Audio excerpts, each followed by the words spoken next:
ఎవడు కూడా తెలంగాణ రాష్ట్ర ప్రజల్లో ఉన్నటువంటి ఆ కాన్ఫిడెన్స్ ఆ లెవెల్స్ అట్లుంటాయి. ఎవరు కూడా బట్టి ఒక మాట అంటే పడరు తీసుకోరు.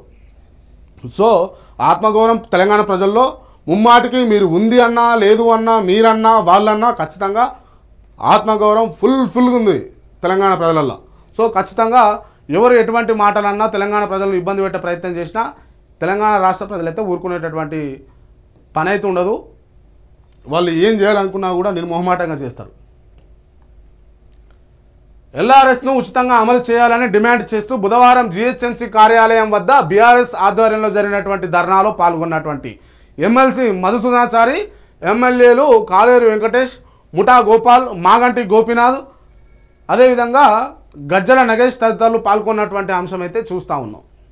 ఏంటి అని అంటే ఎల్ఆర్ఎస్ ఉచితంగా అమలు చేయాలని ఎల్ఆర్ఎస్ గురించి వీళ్ళు చెప్తున్నటువంటి అంశం మొత్తానికి వీళ్ళు ఏంది అని అంటే మరి గత ప్రభుత్వంలో ఉన్నప్పుడు వీళ్ళు ఏం చేసిరు అన్నది ఒక ప్రశ్న. అదేవిధంగా ప్రజా సమస్యలు ప్రజలకు ఇబ్బంది కలిగేటటువంటి అంశాలు ఏమున్నా కూడా ప్రజలు మీకు నమ్మి ఓటేసిరు కాబట్టి మీరు ఖచ్చితంగా దాన్ని నిర్వర్తించాల్సినటువంటి బాధ్యత అయితే రాష్ట్ర ప్రభుత్వం కాంగ్రెస్ ప్రభుత్వం పైన అయితే ఉంటుంది. ఖచ్చితంగా ప్రతిపక్షంలో ఉన్నటువంటి రాజకీయ నాయకులు ఎవరైతే ఉన్నారో ఈ బీఆర్ఎస్ పార్టీకి సంబంధించి మధుసూదనాచారి గారు, కాలేరు వెంకటేష్ గారు, ముఠా గోపాల్, మాగంటి గోపీనాథ్, గజ్జల నగేష్ వీళ్ళందరూ కూడా అడుగుతుంది ఏంటి అని అంటే ఎల్ఆర్ఎస్పై ఎల్ఆర్ఎస్ను ఉచితంగా అమలు చేయాలని చెప్పేసి వీళ్ళు అడుగుతూ ఉన్నారు. సో అది చేసేటటువంటి ప్రయత్నం అయితే రాష్ట్ర ప్రభుత్వం పైన ముమ్మాటికి ఉంటుంది అనేది అయితే గుర్తు చేస్తూ ఉన్నాం. ఇగో ఇదే అంశం ఇవాళ. బీఆర్ఎస్ టికెట్ నాకే అని నమస్తే తెలంగాణ వార్తాపత్రికలో పెద్ద అంశం చూస్తాము. ఎందుకు వచ్చింది ఇది అని అంటే గత కొన్ని రోజుల నుంచి సోషల్ మీడియాలో బాగా చక్కర్లు కొడుతున్న అంశం ఏంది అని అంటే ఎవరు కూడా లోక్సభ ఎన్నికల్లో నిలబడు అంటే నేనుండా అని అంటున్నారు అని చెప్పేసి సోషల్ మీడియాలో కొంతమంది అంటే అటు కాంగ్రెస్ సోషల్ మీడియా కావచ్చు, లేకపోతే బీజేపీ సోషల్ మీడియా కావచ్చు, మొత్తానికి బీఆర్ఎస్ పార్టీ నాయకులు లేరు, ఓటమి భయం చెందిర్రు, ఇప్పుడు నిలబడ్డా కూడా డబ్బులు పోతే తప్పించి మాకు ఎటువంటి న్యాయం జరగదు, మేము గెలవము, ప్రజలు మమ్మల్ని ఆదరించరు అని చెప్పేసి వాళ్ళు భయపడుతుర్రు అన్నట్టుగా ఈ సోషల్ మీడియాలో కొన్ని వార్తలు అయితే చక్కర్లు కొట్టినాయి. సో వాస్తవానికి తెలంగాణ రాష్ట్ర సమితి ఇప్పుడున్నటువంటి భారత రాష్ట్ర సమితిలో బీఆర్ఎస్ పార్టీలో పుష్కలంగా పోటీ చేసేటటువంటి నాయకులు ఉన్నారు.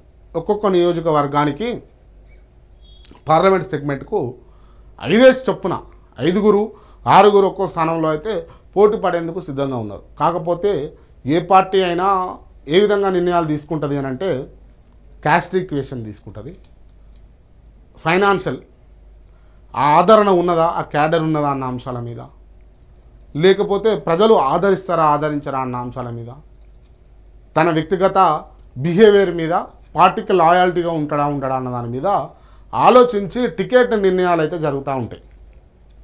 సో తెలంగాణలో ఉన్నటువంటి ఆల్రెడీ వీళ్ళు 4 లోక్సభ అభ్యర్థులను అయితే ప్రకటించుకున్నారు బీఆర్ఎస్ పార్టీ వాళ్ళు. అదేవిధంగా మిగతా ఉన్నటువంటి లోక్సభకు సంబంధించినటువంటి నియోజకవర్గాల్లో వాళ్ళ అభ్యర్థులను ప్రకటించేందుకు అయితే సిద్ధంగా ఉన్నారు. ఒక్కొక్క నియోజకవర్గానికి ఎవరన్నా అవునన్నా కాదన్నా బీఆర్ఎస్ పార్టీలో, ఎందుకంటే ఉద్యమం నుంచి వచ్చిన వాళ్ళు, ఓయూ క్యాంపస్ నుంచి వచ్చినటువంటి నాయకులు చాలామంది ఉన్నారు. అదేవిధంగా కేసీఆర్ను ఇన్స్పైర్గా తీసుకొని పార్టీలోనే తయారైనటువంటి నాయకులు చాలామంది ఉన్నారు. పోటీ చేసేటటువంటి అవకాశాలు చాలా ఉన్నాయి.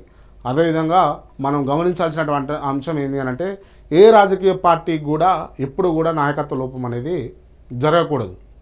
అదేవిధంగా పోటీ చేసే అభ్యర్థులు లేరు అనడం కూడా చాలా తప్పు. ఎందుకు అనంటే ఒక పార్టీకి కనుక క్రెడిబిలిటీ అనేది ఉంటే, ఒకవేళ తెలంగాణ రాష్ట్ర ప్రజల్లో ఈ 100 రోజుల పరిపాలన కాంగ్రెస్ పరిపాలనలో సాటిస్ఫైగా లేరు అని అనుకుంటే కాంగ్రెస్ పైన బీఆర్ఎస్ పార్టీ నుంచి సాధారణ కార్యకర్త ఎవరైనా సరే ఒక సాధారణ కార్యకర్తను ₹1 ఖర్చు పెట్టకుండా నిలబెట్టినా గెలుస్తారు.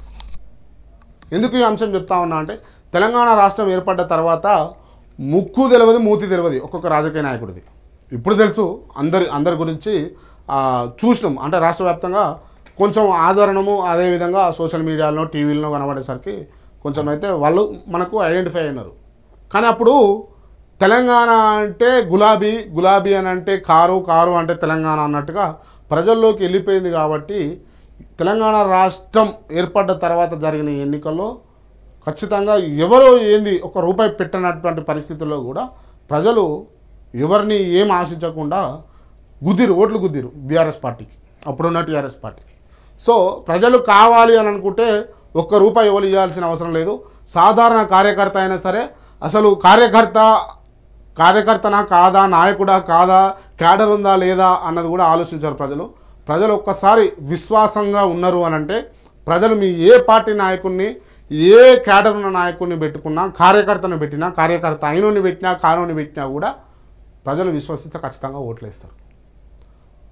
ప్రజల మనసు గెలుచుకునేటటువంటి ప్రయత్నం చేస్తే కనుక ఖచ్చితంగా నేను ఇందాక చెప్పినటువంటి రాజకీయ పార్టీ విశ్లేషణలో ఏ నాయకునికి టికెట్ ఇవ్వాలన్న అంశాలు ఎన్ని పరిగణలోకి తీసుకున్నా కూడా ప్రజా విశ్వాసం ఉన్న నాయకునికి, ప్రజలపైన ప్రేమ ఉన్న నాయకునికి, ప్రజలపైన ప్రేముండి ప్రజలకు కూడా ప్రేమ ఉన్న నాయకుని నిలబెడితే కనుక పార్టీకి పైసలు పెట్టాల్సిన అవసరం లేదు, క్యాస్ట్ ఈక్వేషన్ అవసరం లేదు, ఇంకేది అవసరం లేదు, వాళ్ళే గెలిపించుకుంటారు. సో ప్రజల యొక్క మనసులను గెలుచుకునే ప్రయత్నం చేయండి. ప్రజల యొక్క కష్టాలను, ప్రజల యొక్క బాధలను తీర్చే ప్రయత్నం చేయండి. వాళ్ళు ముమ్మాటికి రూపాయి